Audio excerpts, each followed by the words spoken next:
Et merci de nous rester fidèles sur la télévision nationale pour ce 3e numéro de l'émission Le championnat inter-école bilingue.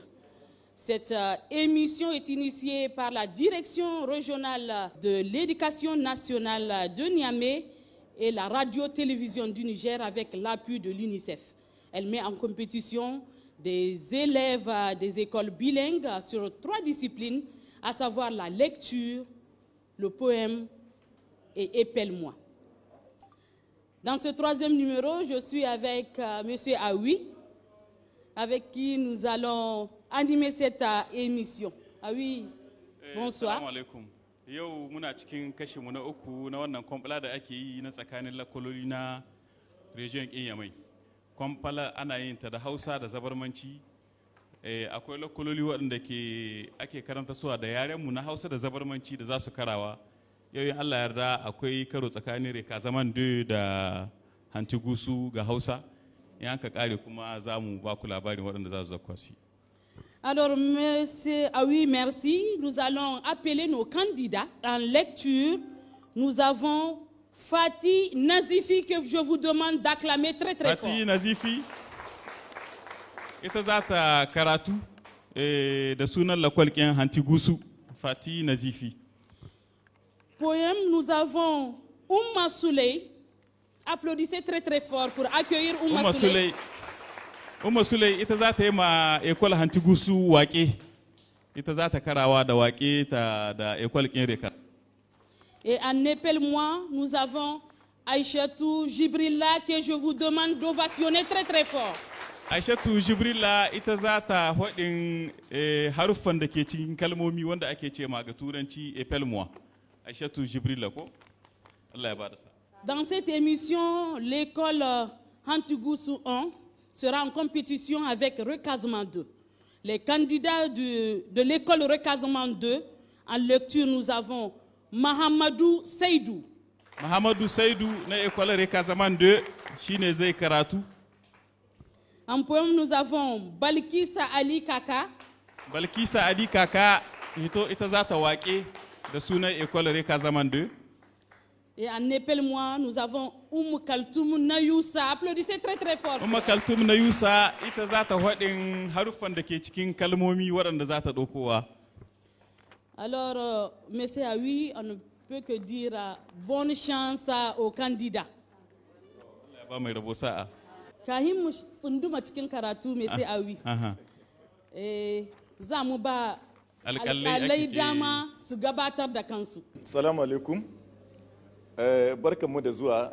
Mahi yawa nan duka ina tsammani madanni sun san mu.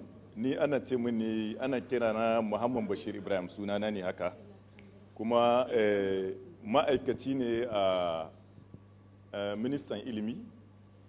Kuma ina aiki a direction ta kirkila da ake ce ma a hausance ma'aikata mai kula da sauye-sauye jadawali na karatu da kuma sabunta tsarin koyarwa. Ni sunana Malama Sha'aibu Umma, ma'aikaciya ce a ministan ƙananan makarantu da yaƙi da jahilci da kuma da bunƙasar harsuna na ƙasa. Assalamu alaikum. Ni sunana Absatu, uwar gidan Adamu Dandi. Kamar su mu duka cikin minista guda muke mai kula da ƙananan makarantu, yaƙi da jahilci da bunƙasa harsunan ƙasa. Ina a cikin babban ma'aikatar yaƙi da jahilci da a cikin nan garin Yamai. Ngode waɗanga su ne alƙalai waɗanda za su dibin karatu cikin adalci na waɗanga yara sai su ba mu sakamako yan anjima insha Allah.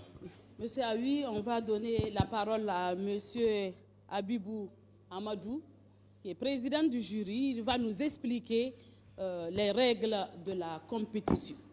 Assalamu alaikum. Bonsoir, chers collègues. Donc, au nom des membres du jury, je vais rappeler quand même quelques règles pour cette compétition. Pour rappel aussi, les compétitions, elle l'a déjà dit, c'est en lecture, en poème et Épelle-moi. Et par rapport au premier, qui est bien la première qui est la lecture. Nous avons tiré dans le manuel de lecture du CE2, niveau CE2, 15 textes de lecture au hasard, et en Hausa et en Jarma. Et chaque élève en compétition, sur tirage au sort, va tirer un numéro correspondant à un texte, et ce texte-là qu'il sera lu. Et on va d'abord lui donner 2 minutes pour qu'il se prépare en lecture silencieuse et 2 minutes de lecture proprement dite à haute voix. Ensuite, nous avons défini des critères pour la lecture. Et ces critères, d'abord, le premier, c'est le respect de la ponctuation, c'est la fluidité, c'est l'intonation, le respect du temps et la prononciation des mots. À la deuxième compétition, donc en poème, les critères aussi sont déterminés, c'est l'accoutrement, l'enchaînement des mots, l'articulation et la restitution même du texte du poème. Et enfin, en épelle-moi, donc en orthographe, là, chaque élève va épeler 5 mots. Et chaque mot est noté sur 2 points. Si l'élève trouve le mot, il marque ces 2 points.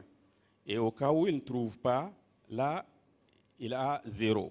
Donc voilà les critères qu'on a définis par rapport à cette compétition pour les départager.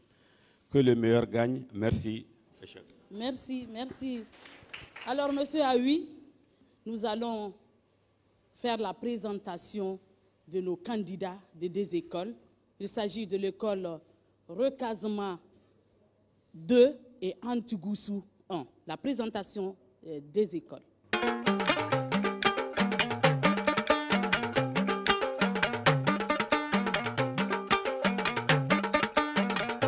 Ni sunana Fatina Zifi, shekara ta 12, aji na 4. Ni ce zan yi kwambalan karatu, in na girma ina son zama likita. Assalamu alaikum jama'a, sunana Muhammad Saidu, dan makarantar Rekaziman ta 2, aji na 5, shekara ta 9. Ni dan kwambalar karatu, in na girma ina so in zama shugaban ƙasa kamar General Chani. Sunana Ummu Sule, shekara ta 10, aji na 4 nake karatu. Ranar kwangala ina yin waƙe, in na girma ina son in zama likita. Assalamu alaikum jama'a, gaisuwa ta musamman a gare ku. Ni sunana Balkisa Alkaka, 'yan makarantar Rekaziman ta 2, aji na 5, shekara ta 10.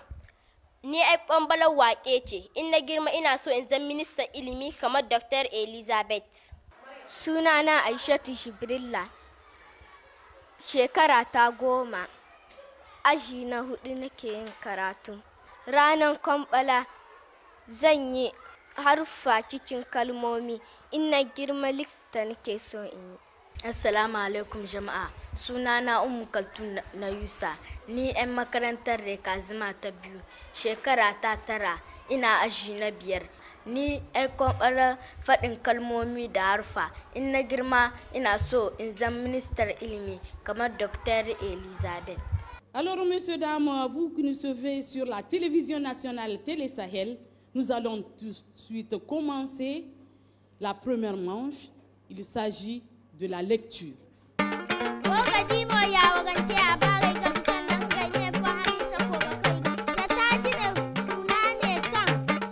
Hantigoussou, parole alphabétique. École Hantigoussou. Fatih Nazifi. Et elle donne le numéro 13. Ta ɗauki matani ko? Matani mai lamba 13. Ka san matani ko? Mai lamba 13 shine zaki karantawa. Fatih a tiré le numéro 13, le texte 13. Elle a 2 minutes pour une lecture silencieuse et 2 autres minutes où elle va lire en haute voix. Fatih an baki minti 2 ki karanta asirce. bayan haka alƙalai in minti biyu sun kai za su tsaye da ki sai ki karanta a bayyane. Allah ba mai rabo sa'a. Et vous qui nous suivez sur la télévision nationale Télé Sahel, hormis les notes du jury, vous pouvez aussi voter pour vos candidats à travers ce numéro. Il s'agit du 93 27 38 11. Vous écrivez par SMS simple ou par WhatsApp Hantigusu 1 suivi de lecture ou poème ou épelle-moi ou recasement 2 par SMS sur le 93 27 38 11 suivi de poème, lecture ou épelle-moi pour voter à vos candidats et leur donner plus de chance. Applaudissez très très fort pour ces candidats. Donc bayan alƙalai masu kallon mu da sauraren mu su ma suna iya su zaɓi gwaninsu, suna iya aika saƙo ga 99 27 38 11 suna iya su aika saƙo ko ta WhatsApp ko message simple, sai ka rubuta Hantigusu 1 in shi ya ƙayatar da kai, ko ka rubuta Recasement 2 wanda ya ƙayatar da kai shine za ka rubuta ga message 93 27 38 11 93 27 38 11 ko a yi WhatsApp ko a yi saƙo shine 93 27 38 11. Yanzu kina da minti biyu na karatu a bayyane. Bismillah. Matani ka zamta a kewayen kasuwa, kasuwa aka yi maki dole, kasuwa mahaɗar ɗimkin mutane ce da kayayyaki da abinci iri-iri. Ya kamata a rika tsabtacewa ta saboda wannan cinkoson. Kasuwar Jemage kasuwa ce wanda aka kafa bayan konewar karamar kasuwa ta babban birnin Yamai. Kasuwa ce wanda ta shahara wajen saide-saiden kayan miya, kayan ɗanyu, kayan 'ya'yan itace, nama da kifi. Tana da iyaka da wata magudanar ruwan dauda da take ratso wasu garake ta wuce har kogin Isa. Ƙaramin wuri ne, amma yawan 'yan saide-saiden da suke ciki ya hambare. Galibinsu bakin hanyoyin suke tafiyar da kasuwancin nasu. Shiga kasuwar sai mai hankuri da anzancin kurɗe-kurɗe tsakanin mutane da rumfuna. Wannan halin da kasuwar take ciki ya jayo kazamta ko'ina a cikinta. Kewayen baya da daɗin kallo, sai tarin rubabbun kayan lambu da kifaye da suka lalace suna sakin wani mai ta da zuciya, balle ga damana. Applaudissez très très fort. Mashallah. Fati ta zo ƙarshen karatunta, an gode miki, sai koma wurin ki zamana. Muna tunatar da mutane waɗanga yara masu karatu ta yi karatu a minti ɗaya da segon 41. Tana cikin lokaci kenan. Une minute 41 secondes. 41 secondes. Nous allons continuer, cette fois-ci avec recasement 2. En lecture, nous avons Mahamadou Seydou, que je vous demande d'ovationner très très fort. Mahamadou Seydou. C'est ka zo ka yi zaɓe, Mahamadou. Ka ɗauko takarda. To ba wannan latizo.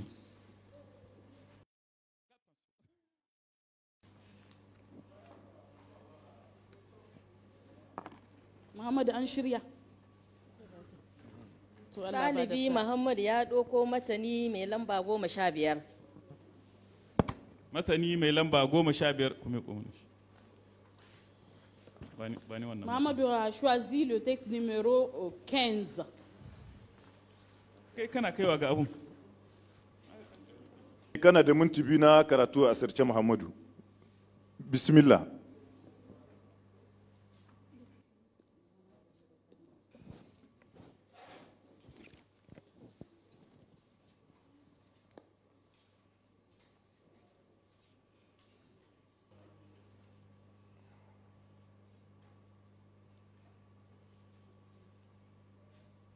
stop Muhammadu lokacin ka na karatu a sirce ya zo daidai.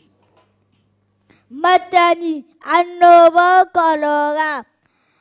Annobar kolera ta haddasa mutuwar akalla mutane 10 cikin mutane fiye da 30 da suka kamu da cutar a garin Balle da yake cikin jihar Doso. An gano bullowar cutar ne bayan da aka lura da mutane suna gudun dawa da amaye-amaye masu tsanani. Nan da nan sai ruwan shiki ya tsiyaye. Ministan kiwon lafiya ne ya bayana labarin bayan ya kai ziyara ta gaggawa a ƙarƙashin lokacin da ya samu labarin bullowar cutar da ɗumi-ɗuminsa. Ministan ya kwatar da hankalin su al'umma inda ya ba da labarin cewa da dukkan mutanen da suka kamu da cutar kolera suna nan suna samun kulawa daga malaman kiwon lafiya.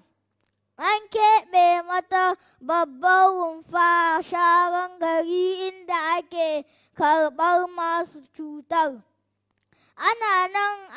Ana kuma magance takuna da rijiyoyi don hana yaɗuwar cutar zuwa wasu sabbin wurare.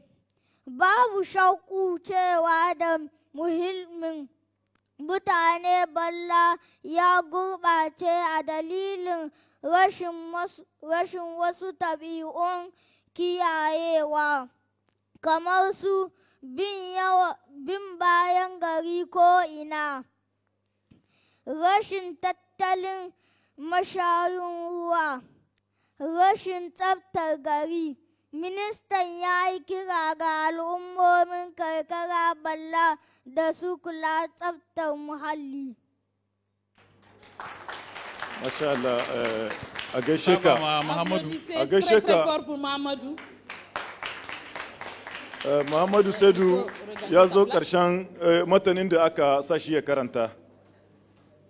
Ya yi minti 2 da segon 15. Amis téléspectateurs fidèles de l'émission Championnat inter-école bilingue, nous sommes au terme de la première manche.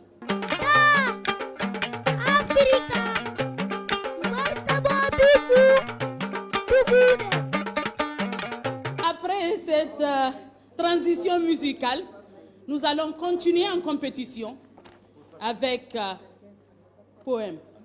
Wake zamu yi yanzu da Hantugus 1 contre Rekazama 2. Yanzu mun ka kare karatu kun ga rawa bugaje da yan amite sun kai muna zamu wake École Hantugus 1. École Hantugus 1, nous avons Umma Suley. Ataba mata sosai Umma Suley. Ita za ta muna wake. Wake aikin ci gaban ƙasa. Jama'a ku sani, duk ƙasa na buƙatar aikin ɗiyanta. Dole kowa ya kama aikin ƙasar nan idan muna son ci gabanta. Don haka idan za mu yi aiki, mu daina bambancin siyasa ko na jinsi. Mu yi bincike daidai wa daida. Mu sa aikin hannu wanda ya kamata. Muna haka in dai muka ɗore, muna iya kyautata rayuwarmu kuma bunƙasar da arzikinmu. Idan kowanne ya wakana, to mun cimma gurin siyasa ta kirki. Siyasar 'yan ƙasa masu 'yanci su ne 'ya'ya masu kishin ƙasarsu. Applaudissez très très fort. Applaudissez très fort pour Atigusu. Ataba mata sosai. On est dans labusanni can ƙasa, kenan kowa ya kishin ƙasar shi. Duk mai kishin ƙasar shi ya ɗaga hannun shi sama. Masha Allah. Kamera ku diba mu. kowa da kowa yana kishi mun gode Allah ya sa abin da muka sa gaba mu ci gurin.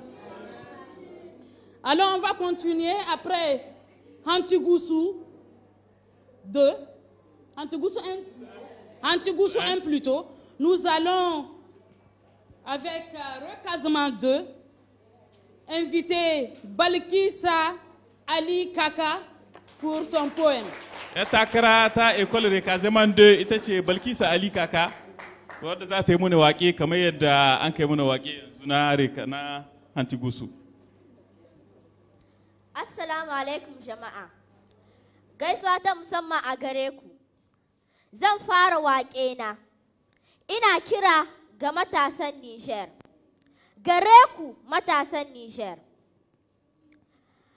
An yi makarantun boko ga jami'o'i na jaha an girka domin koku ilimi. Kun shi matasan Niger. Mu yi ladabi, mu yi ɗa'a domin samun ilimi. Ilimi domin aiki, don aiki ba ilimi ai aikin banza ne. Aiki baƙon rago, rago baƙon aiki. Ya ku 'ya'yan Niger, ina kira ku yi aiki mu bunƙasa albarkatun ƙasarmu. Arziki ya yawalta. Yunwa da talauci su kawo a ƙasarmu. Mu daina bara ko yaushe. A lokacin da ne tabbas muka cima babban guri na 'yan ƙasa masu cikakken 'yanci. Domin ba a 'yanci da talauci kuma ba a 'yanci da yunwa. Don haka kowa ya dukkufa kan aiki. Kowa daidai ƙarhi da iyawar shi. Idan ko mun daure mu ɗore, Niger ta iya ci da dukkan al'ummarta, kuma ta dawama kan turbar bunƙasa. Niger Allah ya kama muna. Amin, amin, amin, Balkissa Ali Kaka.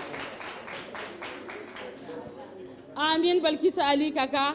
C'est cela aussi la grande irrigation prônée par le CNSP. Un Niger situé un Niger. Inch'Allah, Balkissa kawai yanda kika faɗi nan zuwa kaɗan, un Niger za su ci da un Niger à travers cette grande irrigation. Aisha to wanga ma labu sanni ne ko? Shi ma labu sanni no zancen ƙasa ne. Hala lady Niger. Ku masu kallon mu bisa Tele Sahel kuma kuna iya jeho kuri'a ga 'yan lakwalkinmu na Hantugusu 1 da Recasement 2 ta aika wasiƙa bisa 93 27 38 11. Gashi na afishe bisa ekran kinku 93 27 38 11. Inda za ku rubuta Hantugusu par SMS ko WhatsApp, SMS simple ko WhatsApp, ku rubuta Hantugusu suivi de la discipline da kuke so.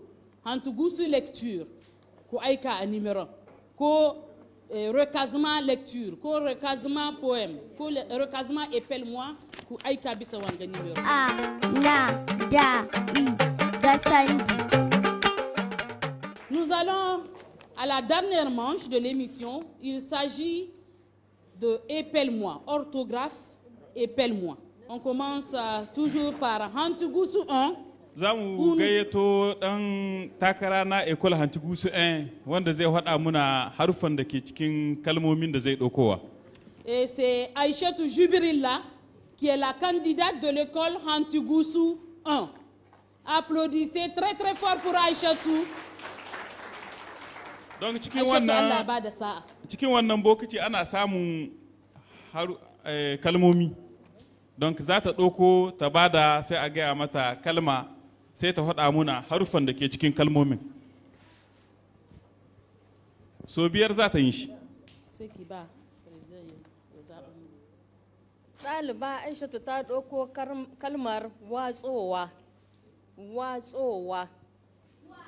A, tsa, o, wa, a, watsowa. Recasement de Kaltoum na Yusa, ita ma ta zabo. Umu Kaltum na Yusa.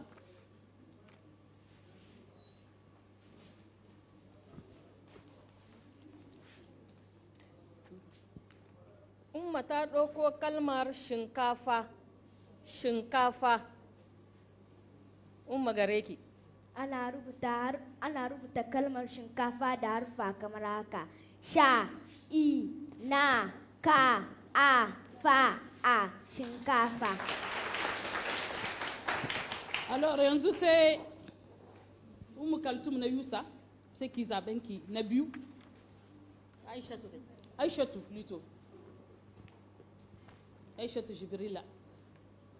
Masha Allah. Aishatu ta ɗauko kalmar kwalliya.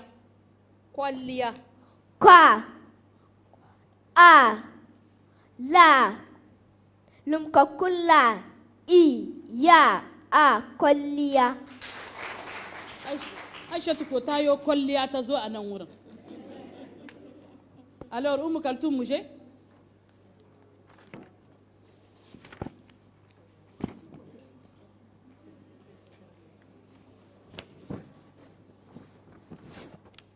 Ɗaliba ta ɗauko kalmar 30. 30. Ana rubuta kalmar 30 da harfa kamar haka. Ta, a, la, a, ta, I, na, 30.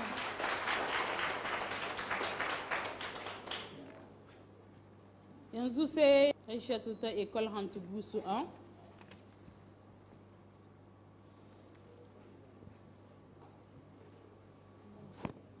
Aishatu ta ɗauko kalmar shaidodi. Shaidodi. Kalmar shaidodi. Sha, a, I, da, o, da, I, shaidodi. Sai Umu Kaltum zaben su na uku ne wannan.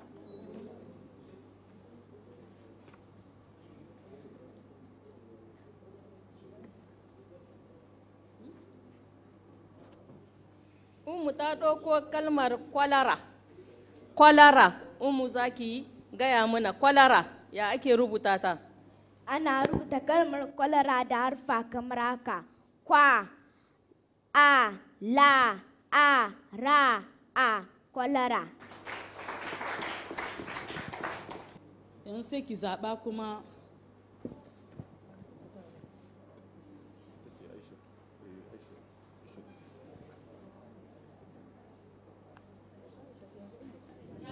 Aishatu ta ɗauko kalmar uwaye. Uwaye. U, wa, a, ya, e, uwaye. ya sunan ko uwayen gabanki. On y va Umu Kaltum. Umu Kaltum ta ɗauko kalmar algaita. Algaita. Umma gare ki. Ana rubuta kalmar algaita da harfa kamar aka. A, la, ga, a, I, ta, a, algaita. Yanzu zaɓe na biyar kenan na ƙarshe za su yi. Aishatu.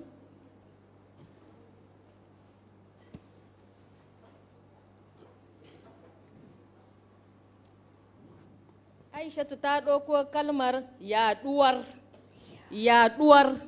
Ya, a, ɗa, u, wa, a, ra, yaɗuwar. Yanzu sai Umu Kaltum ita ma ta yi zaɓenta na ƙarshe. Umma ta ɗauko kalmar tsakiya. Tsakiya. Ana rubuta kalmar tsakiya da harfa kamar aka. Tsa, a, ka, i, ya, a, tsakiya. A taɓa musu sosai. Kowace ta zaɓi lamba biyar kuma sun faɗi haruffan da ke cikin kalmomin da suka ɗauka. Nous arrivons à la délibération des résultats. Les jurys vont monter sur scène pour donner les résultats de cette compétition entre l'école Hantugusu 1 et Rekazma 2. Jama'a assalamu alaikum. Donc, nous venons de suivre la compétition entre l'école Hantogusu et Rekazema, Hantogusu 1 et Rekazema 2. Donc, nous allons essayer de délibérer. Donc, voici les résultats en lecture, ce que nous avons eu. Fatine Zifi, de l'école Hantogusu, donc elle a totalisé 16,64 points en lecture. Assalamu alaikum jama'a. Yanda president ya ce wannan kwamfala ta karatu Fatina Zifi ita ta samu maki 16.64. Donc nous allons poursuivre avec, si vous voulez, les résultats de Mohamed Soulé de l'école Rekazama 1. Donc il a totalisé une note de 16,31 sur 20.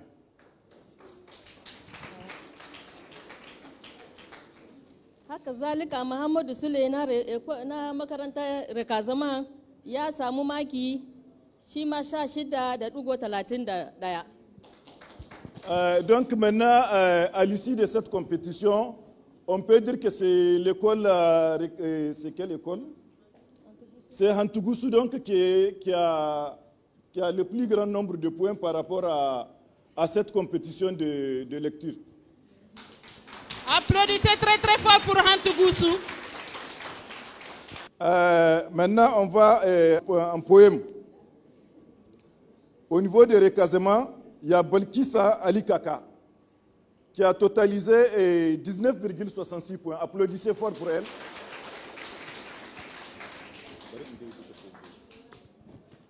Atage Balkissa Ali Kaka ta samu maki 19.66. Maintenant, toujours en poésie, nous arrivons maintenant à l'école Hantogusu avec le nom de l'élève Oumma Soulé. Oumma Soulé a totalisé 19,32 points. Là aussi, il faut applaudir pour elle.